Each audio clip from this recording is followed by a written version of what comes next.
One moment was first defined in the 8th century, lasting about 90 seconds. Now, I don't know about you, but when a customer service agent asks me to hold for just one moment, it feels like it takes forever. But the best, most important moments of my life have gone much too quickly. Here's what I do know about a moment. All it takes is one to change your life. So what I'd like you to do right now is a little audience participation. Let's capture this moment. I know you all know how to do this. Please take out your phone and take a selfie. Capture this moment.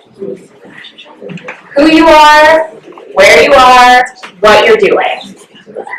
You're going to hear a lot of really amazing speakers today, and somewhere along the way you might have a moment of inspiration.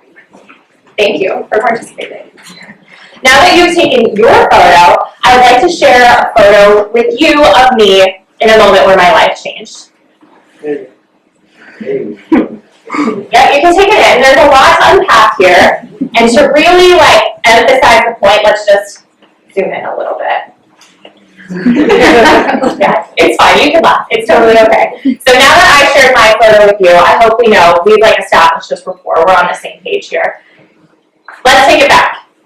Growing up, my parents are what I consider real-life superheroes, public school teachers.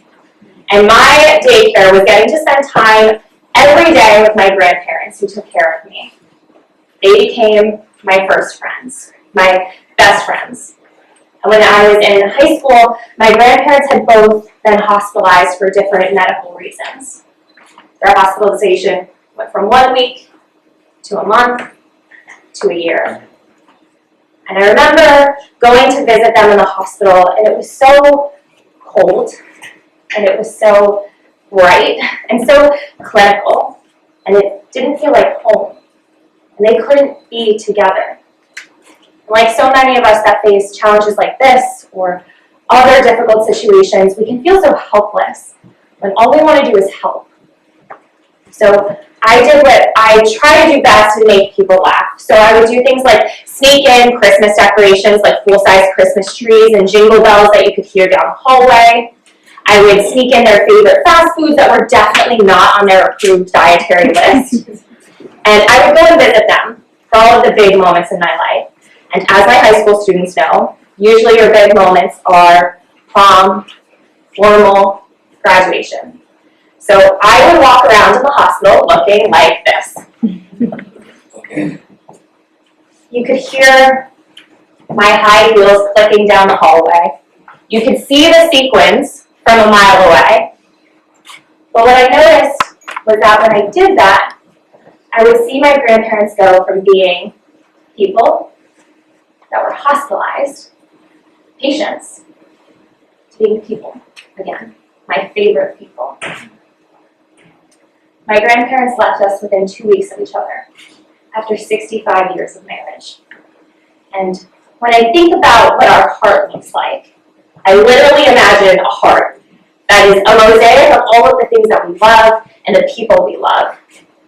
And when we go through grief, the way that I imagine it is that each mosaic representing those people, we get to choose if we shine light through it or if it goes dark.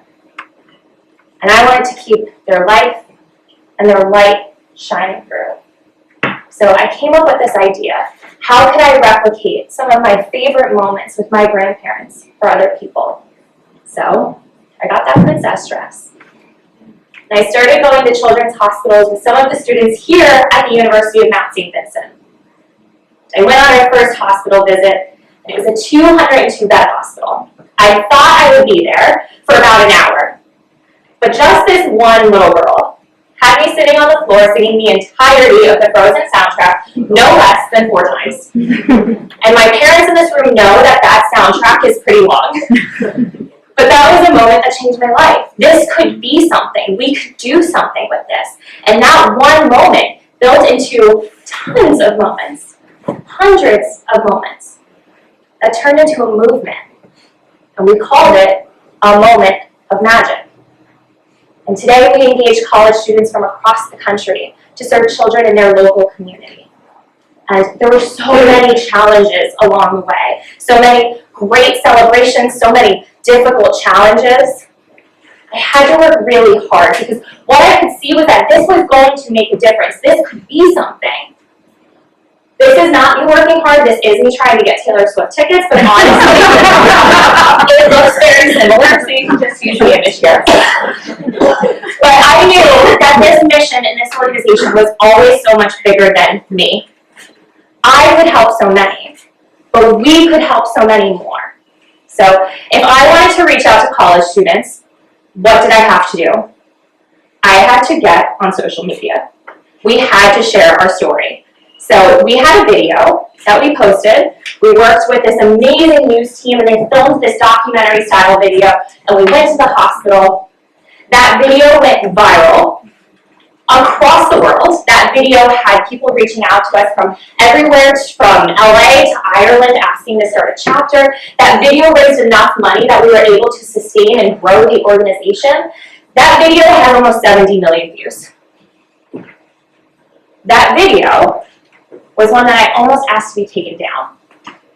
Because what I say first in that video is that I'm always afraid that I'm never going to be pretty enough, or smart enough, or thin enough.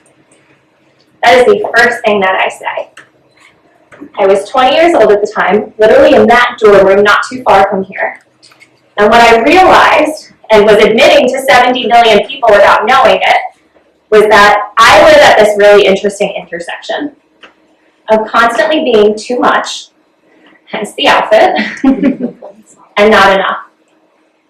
Too opinionated, too loud, too passionate, too much, not smart enough, not driven enough, not qualified enough, not ready enough. And what I was trying to explain, I was having a difficult time doing, was just explaining that for the first time, I felt so connected to the purpose of why I was doing what I was doing, that I was able to step outside this intersection. And instead of constantly asking myself, why should you be the one to do it? Why can't you do it? I was asking, why not now? Why not take advantage of this moment and this opportunity?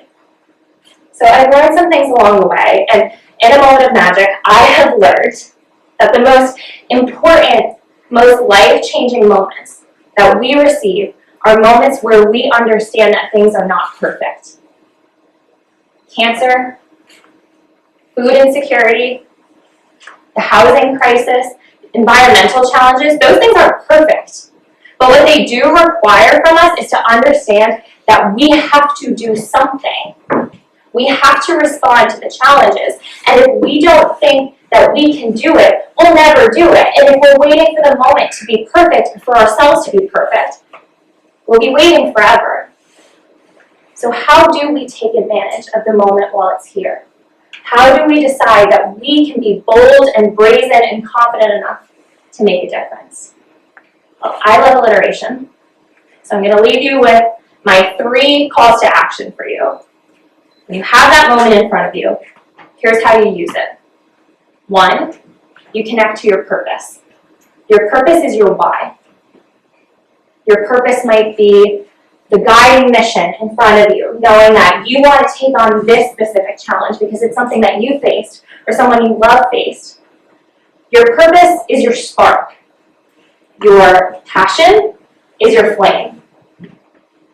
If your purpose is what you are going to do, your passion is how you are going to do it. Your passion constantly needs to be taken care of. You have to add kindle to the spark, right? And add that flame and make sure it burns on. So how do we keep showing up time and time again? Maybe your passion is your creativity, or your collaboration, or your communication, or your fearless ability to say, I'm going to show up better tomorrow. And lastly, and sometimes most difficultly, it's your permission. Permission to say, now, in this moment, I decide to make a difference. Permission to say, what I feel is important just because I feel it's important. The difference I want to make matters because I believe it matters. It's permission to say, you can wear sneakers or you can wear sparkly outfits, or you can wear a superhero suit and still be taken seriously. You can wear pink, or be dressed like a princess, or write policy and make a difference. No one else gives you permission. This is one you completely decide. And it's one you have to decide over and over and over again. So, what I would like to do is tell you one last story, but before I do, I want to do a little experiment. All right, you're making eye contact with me, so I'm going to pick on you. Can you take out your cell phone and turn your flashlight on? Just hold it up for me. Do you feel a little awkward? No, not at all. I'm picking on you a little bit. You feel like you put yourself out there, you're a little bit awkward, everybody's looking at you. Now what I would like everyone to do is join him and turn your phone flashlight on. Turn your light on.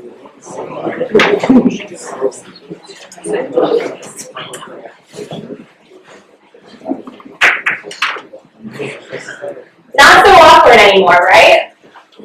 Dare I say it's a little bit beautiful? Kind of powerful? When we shine our light, we give others the permission to do the same. Thank you for participating in this experiment. I'm going to tell you one last story. I learned this lesson most directly from a 7-year-old. This is my friend Karma Lily. Karma and I were fast friends, and honestly, anyone that met Karma was a fast friend with Karma, because Karma made you feel special. But Karma and I became friends off of the most important things in life. Laughing, a love of unicorns, a love of sparkly outfits, and always skipping the cracks on the sidewalk. Karma fought cancer for most of her life. And just before her 7th birthday, her parents received the news that Karma's cancer was growing, and her time here wasn't. So they did the most difficult thing I can ever imagine a parent having to do. They made a list of things that they wanted to accomplish together. See the northern lights, ride in a hot air balloon, go see the redwood trees. They asked me to go with them to San Francisco. We were going to go see the redwood trees. We planned every detail about this day. There was nothing left unplanned. We were ready to give her the most special experience. The morning after we arrived, Karma passed away. And I remember sitting with her family as they were going through the most unimaginable tragedy. And they kept saying this phrase over and over. Believe in car miracles. Believe that one moment can make a difference. And when you can't find the good, be the good. And when you can't see the light, share the light. When I asked Karma's parents if it was okay if I shared this story with you all here today, they shared that it was really important to continue sharing stories because that's how we stay alive. That's how her memory lives on. Share your selfies, share your stories, and share your light. Because what I have learned throughout this entire experience is that in moments of tragedy and difficult, challenging things, everything can change. But also, there can be hope. There can be a difference made. There can be a bright opportunity. It can all change in one moment. What if that moment was now? Thank you.